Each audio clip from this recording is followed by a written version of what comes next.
तर दुसरीकडे मराठा आरक्षणाचा प्रश्न प्राधान्याने सोडवण्याचा प्रयत्न करत आहोत। जरांगे पाटील मुंबईत येईपर्यंत आरक्षणाचा प्रश्न सुटलेला असेल असा विश्वास मनसे नेत्या शर्मिला ठाकरे यांनी व्यक्त केला आहे। त्यांच्याबाबत निर्णय घ्या काहीतरी आणि तुम्हाला त्या ठिकाणी येण्यासाठी थांबवा असं एक सांगण्यात आलेलं आहे। तर काय सरकारने भूमिका नाही ते आम्ही वाचतो आधी माननीय न्यायालयानं आम्हाला काय न्याय दिलाय। आमचे वकील जाते न्यायमंत्री आम्हाला न्याय देईल, त्यात काय घाबरण्यासारखं एवढं, त्यात काय मग तर कोर्टाने मान्य न्यायालयाने पाठीमागेही सांगितलं होतं सरकारने त्यांच्या मागण्याची दखल घ्यावी म्हणून। असं काहीच नाही, कोणी एखाद्याने केली असेल याची कथा करा। आम्ही कायद्याला धरून लोकशाहीला मानून कायद्याच्या चौकटीत राहून आम्ही आमरण उपोषण करतोय शांततेत। आम्हाला तर अधिकार दिलेला आहे, तेच करतोय। मान्य न्यायालयाने काय न्याय आम्हाला दिलाय ते आम्ही बघतो। आमचे वकील जातील त्यावेळेस न्यायमंत्री आम्हालाही न्याय देईल, त्यात काय मोठं एवढं भिण्यासारखं आहे। मुंबईमध्ये जमावबंदीचे आदेश लागू केलेले आहेत आता काही वेळापूर्वी।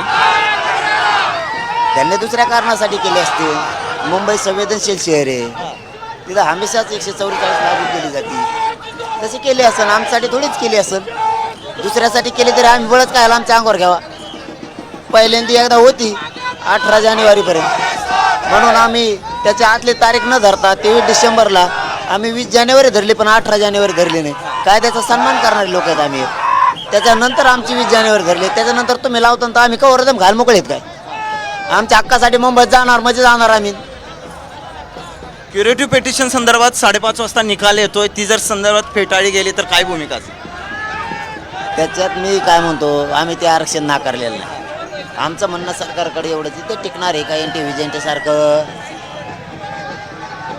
50% जात नाही, वर जातं ते उडतंय। त्यापेक्षा मराठा समाजाच्या ओबीसीत नोंदी सापडल्यात, मराठ्यांना ओबीसीतून आरक्षण द्या। कशाला ते बार बार उडून पुन्हा पुन्हा मराठ्यांच्या पोरांचं वाटोळं होईल। आता ते न्यायालयाच्या विषयात मी आत्ताच काय बोलणार नाही। न्यायमंदिर काय निकाल देत आहे त्याच्यावर अधिकृत नंतर बोलणं बरं राहील, कारण ते न्यायालयात न्यायप्रविष्ट प्रकरण, त्यामुळे ते नंतर विषय।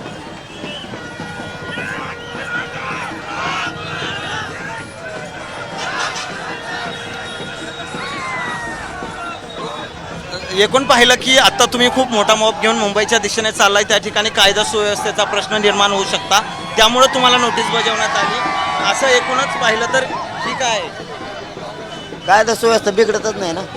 आम्ही एका मार्गाने चाललो, सरकारने आम्हाला एक मार्ग दिल्यावर हजारो मार्ग आहेत ना त्यांना। मुंबईत हजारो मार्ग आहेत, एक तोडाचे त्याला हजारो मार्ग आहेत। आम्हाला एक दिला, आम्ही शांततेत जातोय, आमची मागण्या करतोय। कायदा सुव्यवस्था पकडायचं काय पासून आम्ही काय जाळपोळ करायला होत का, धिंगाणा करायचं होत का? आम्ही काय आमच्या वाहनाने का दगडण काठ्या घेऊन चाललोत? आम्ही काय करायला होत कायदा सुव्यवस्था बिघडायला? न्याय आहे बघा, आमचे वकील जातील, आमचे वकील बंधू बघतील काय आहे ते विषय। न्याय मंदिराने आम्हाला काय न्याय दिलाय, आमचे वकील जातील, न्याय मंदिर आम्हाला पण न्याय देईल, त्यात काय घाबरण्यासारखं एवढं? न्याय मंदिर सगळ्यांसाठी। एखाद्याने काही नोटीस दिली किंवा काय दिलं मग न्याय त्यांच्यासाठी, जर आमच्यासाठी न्याय थोडंच आहे। न्याय मंदिर आमच्यासाठी खुलं आहे, आम्हाला पण न्याय देईल। त्या नोटीसीला उत्तर द्या म्हटलंय तुम्हाला की त्या ठिकाणी कुठले कायदा व्यवस्थेचं तर देणार का? बरोबर आहे का नाही? आता आलं मी